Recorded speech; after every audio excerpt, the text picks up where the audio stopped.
마태복음 10장 29절로 30절까지 말씀을 제가 봉독하여 드리겠습니다. 마태복음 10장 29절에서 31절 말씀입니다. 참새 2마리가 한 아사리온에 팔리는 것이 아니냐. 그러나 너희 아버지께서 허락지 아니하시면 그 하나라도 땅에 떨어지지 아니하니라. 너희에게는 머리털까지 다 세신 바 되었나니 두려워 말라. 너희는 많은 참새보다 귀하니라. 말씀입니다.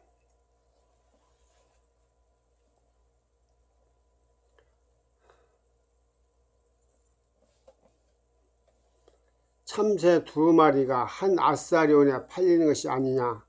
그러나 너희 아버지께서 허락지 아니하시면 그 하나도 땅에 떨어지지 아니하니라. 두려워 말라. 너희는 많은 참새보다 귀하니라. 하나님이 베풀어 주신 사랑 가운데 가장 큰 사랑은 이 세상에 예수님을 보내신 일입니다. 예수님이 탄생하시기 전 700년 전부터 이사야가 장차 하나님의 아들 예수께서 탄생하실 것이라고 예언했습니다. 예수님은 그렇게 말씀하신 대로 세상에 오셨습니다. 오셔서 많은 사람들에게 은혜를 입혀주셨습니다. 그 대표적인 은혜가 눈을 뜨게 하신 것입니다. 은혜입니다. 우리로 하여금 눈을 뜨게 하셔서 세상을 보고 세상을 향하신 하나님의 뜻을 보고 깨닫고 알게 하셨습니다. 그리고 나를 알고 너를 알고 천국 보는 신비한 눈이도 뜨게 하셨습니다. 그 중에서도 나의 값을 알게 하신 것은 은혜 중에 은혜입니다. 오늘 본문은 예수님의 가르침 중에서 핵심되는 말씀으로 우리의 값을 집중적으로 설명해 주고 있습니다. 오늘 본문 말씀을 보면 참 마음이 든든해지고 넉넉해지고 세상 겁날 것이 없다는 생각이 드는 그런 말씀입니다. 이 말씀에서 주님은 나의 값에 대해서 나의 존재의 의미에 대해서 말씀하고 있습니다. 참새 1마리 값이 얼마인지 생각해 보셨습니까? 참새 구이집에 가보셨습니까? 참새 구이를 넣고 보면 참 보잘것없고 볼품없고 먹을 것도 없습니다. 그래서 사람들은 새 발의 피라고 말합니다. 아주 보잘것 없다는 표현입니다. 오늘 성경 보면 참새 2마리 값이 한 아사리온에 팔렸다고 말했습니다. 한 아사리온은 당시 노동자 임금의 16분의 1에 해당되는 금액입니다. 그러면 참새 1마리의 값은 32분의 1의 말입니다. 그 푼돈도 안 되는 아주 적은 금액을 말입니다.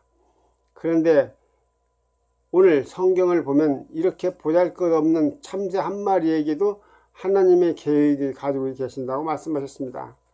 참새 1마리도 하나님의 뜻이 없으면 팔리지 않을 뿐더러 하늘에서 떨어지는 일이 없다고 말씀했습니다. 그러니까 참새 생존의 삶, 죽음까지도 하나님이 관여하고 계신다고 말씀하십니다. 오늘 본문이 이렇게 말씀합니다. 하나님은 너희 머리털까지도 세신다. 하나님의 허락 없이는 하늘에 나는 새도 떨어지지 않는다. 너희는 참새보다 귀하니라. 이 비유 속에서 아주 소중한 메시지를 주고 있습니다. 이것이 나의 값이고 나의 삶이고 나의 의미입니다. 여기까지 메시지를 해주고 있습니다. 나의 값을 알라. 너희의 값을 알라. 이 말씀하신 대로 나 자신은 가소평가하면 안 된다는 것입니다. 존재가 안 된다는 존재입니다. 적어도 하나님의 계획을 가지고 계신다는 존재입니다. 그래서 성경 보면 나의 값에 대하여 여러 번 말씀하고 있습니다. 너희는 천하보다 귀하다. 창세전에 너희를 택하여 세웠느니라. 땅에서 풀어라. 그리하면 하늘에서 풀리리라. 이 말씀들은 모두 나의 값이 되어 말씀하신 것입니다. 하나님의 온통 관심은 세상을 사랑하는 일, 성도를 사랑하는 마음으로 가득 차 있습니다. 그래서 성경을 읽으라고 할 것입니다. 성경을 읽으면 눈이 뜨입니다. 그렇게 되면, 눈을 뜨게 되면 나의 값을 알고 나의 존재의 의미도 알고 나의 뜻도 알게 됩니다. 그냥 억지로 읽지 말고 하루 분량을 빨리 읽어버리니까 성경을 읽어버리니까 이 성경이 나에게 무슨 말을 가르치는지 모르는 것입니다.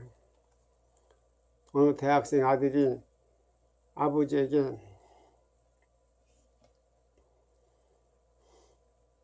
이 대학생이 예배에 등한히 하고 그래서부터 아버지 마음이 속상했습니다. 그런데 어느 대학생이 운전면허를 땄습니다. 그리고 아버지에게 차를 빌려달라고 합니다. 그래서 아버지는 몇 가지 조건을 주었습니다. 첫째는 학교 성적을 올려라. 둘째로는 매일 성경을 읽어라. 셋째로 머리를 단단히 깎으라고 했습니다. 그러나 그랬더니 아이의 말이 변했습니다. 성경도 올렸습니다. 성경도 읽었습니다. 예배도 잘 참석했습니다. 아버지 마음이 참 놓였습니다. 얼마 후 아들이 차를 빌려달랍니다. 그때 아버지 이렇게 말이냐. 그동안에 아버지 말 잘 들어줘서 고맙다. 그런데 머리는 왜 깎지 않았느냐. 이제 아들도 성경이 읽다 보니까 삼손도 예수님도 모세도 머리가 길던데요. 아버지가 생각해 보니까 이놈 상당히 건방지다.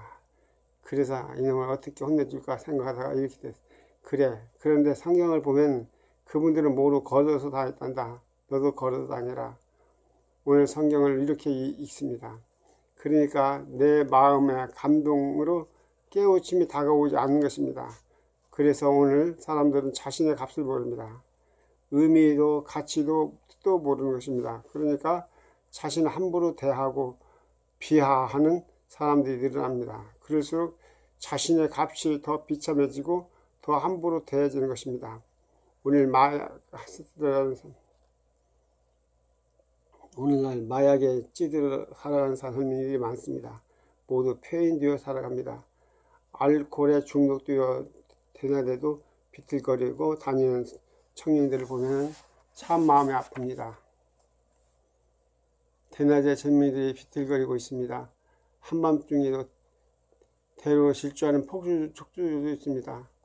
모두 10대, 20대 초반 젊은이들입니다. 얼마나 폭주를 하는지 무서울 정도로 거리를 달립니다. 그러다가 넘어지면 죽습니다. 그래서 묻습니다. 어떻게 그렇게 달리다가 넘어지면 죽을 텐데 위험하지 않냐? 그러니까 대답하기를 신나게 달리다가 죽으면 좋지요. 이게 대답입니다. 그들에게는 내일, 미래, 값을 찾아볼 수 없습니다. 자신을 그렇게 없이 여기니 남들도 나를 없이 여긴 것입니다. 사람이 너무 자만해도 좋지 않습니다. 그렇다고 해서 사람이 너무 비겁을 해도 좋지 않습니다. 사람들은 너무 넉넉하고 화려하고 성공을 좋아합니다. 그리고 부족하고 초라하고 성공을 못하면 비관합니다. 그런데 반드시 그런 것만 좋은 것만 아닙니다. 때로는 부족하고 초라할 때도 있습니다. 사람은 이 점을 잘 모릅니다. 그래서 늘 부족하다고 판단하고 살아갑니다. 사슴 한 마리가 자기의 잘생긴 뿔에 도취되었습니다. 물에 비친 자신의 뿔을 보면 환상적이었습니다. 그런데 자신의 다리를 볼 때 초라해져서 얼마나 언제나 불만이 많습니다. 어느 날 사냥개에게 쫓겨 도망가다가 가시던 굴에 뿔에 걸려서 그만 잡히고 말았습니다. 이때 사슴이 이렇게 합니다. 뿔만 없어도 요즘 탤런트들, 유명 가수들 마지막으로 도중하차한 젊은이들을 보게 됩니다. 그는 평범한 젊은이였습니다. 그는 실수도 하지 않았습니다. 그런 젊은이 됐다면, 평범한 젊은이였다면 그런 실수를 하였을 것입니다. 마약에 손을 대는 일은 상상도 하지 않았을 것입니다. 그런데 인류, 화려함, 유명, 성공, 그들이 그렇게 만들었습니다. 그래서 인류, 화려함, 성공, 만능만이 아니고 다 좋은 것만 아닙니다. 살다 보면 때로는 초라하는 것도 좋을 때가 있습니다. 우리 사회가 문제입니다. 이제 초라하면 우선 저 사람 불행하겠다구나 생각하는 사회 분위기의 문제입니다. 제 멋대로 생각합니다. 자기 기준에 생각하고 판단해 버립니다. 사람의 행복과 불행은 이 세상의 기준대로 겉모습 보고 판단합니다.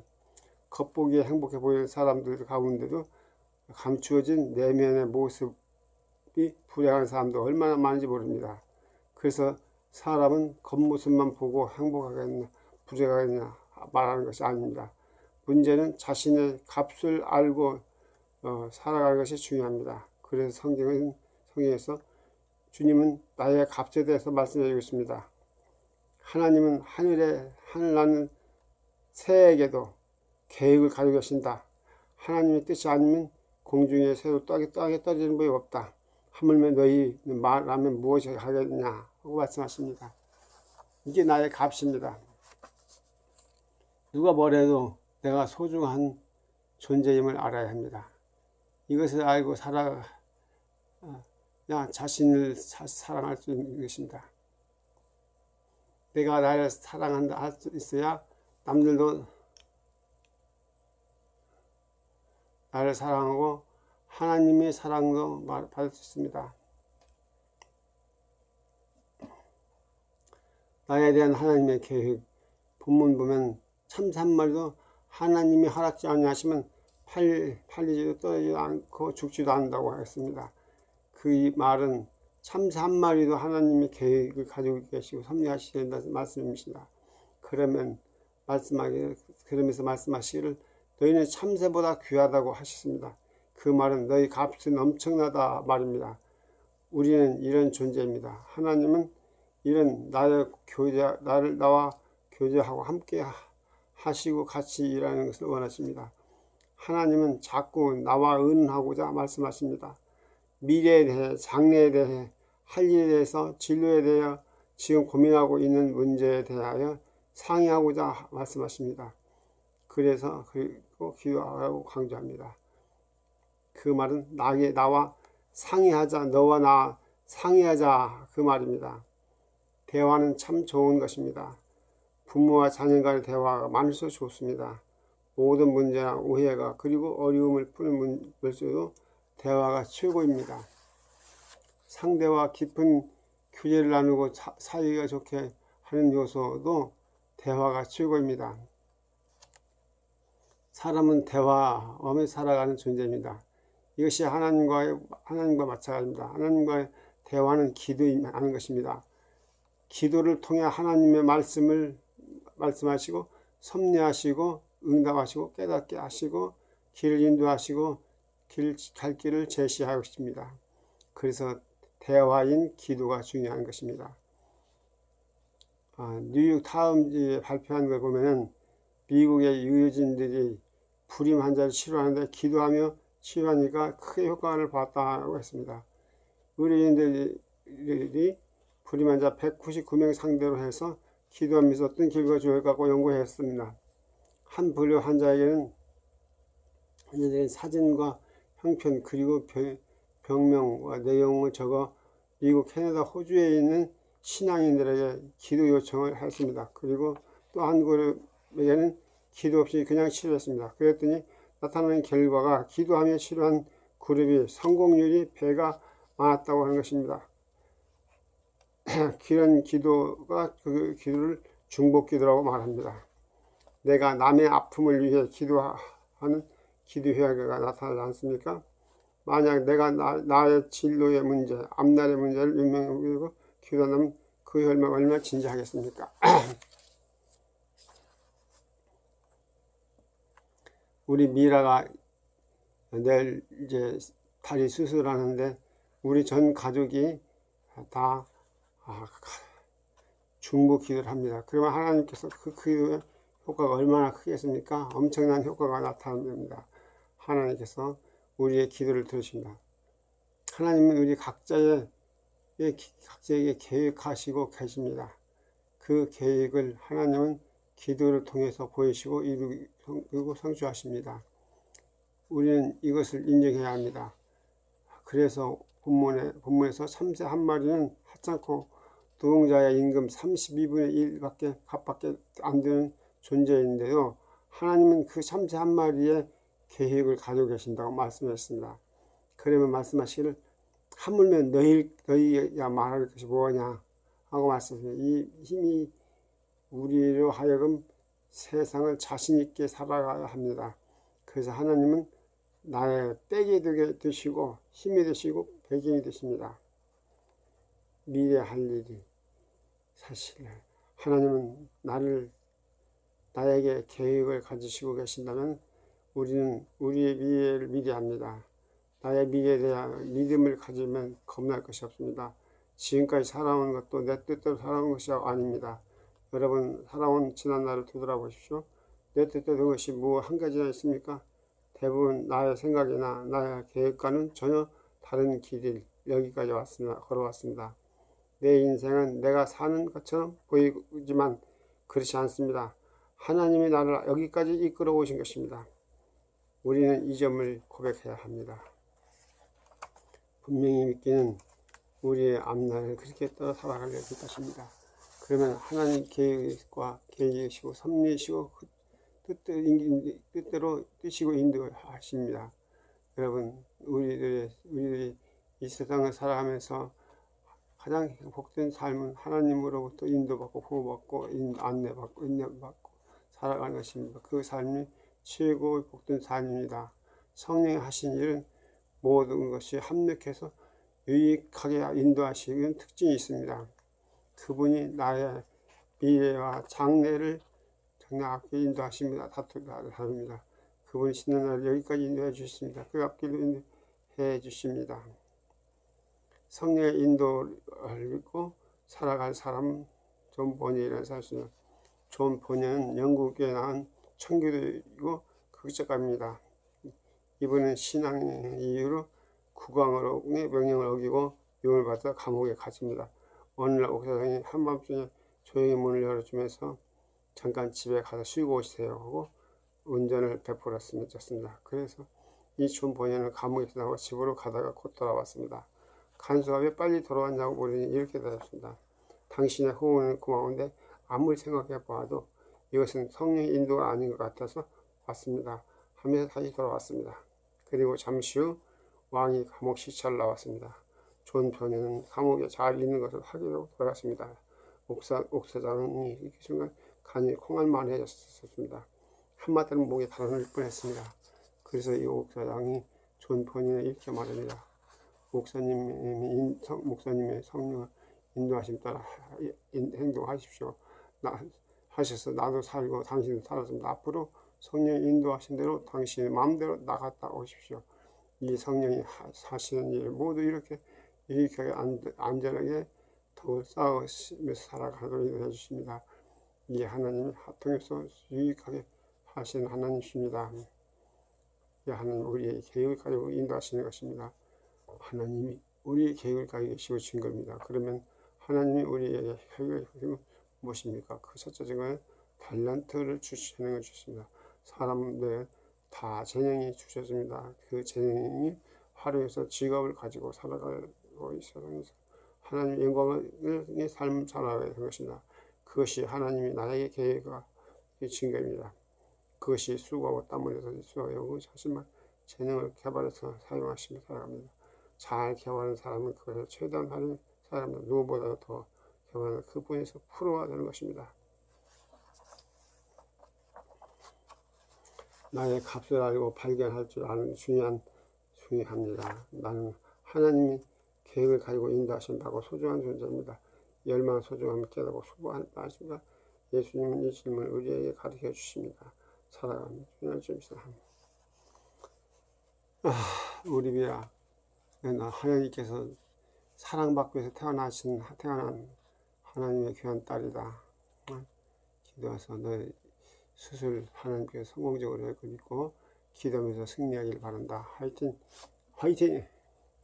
힘내라!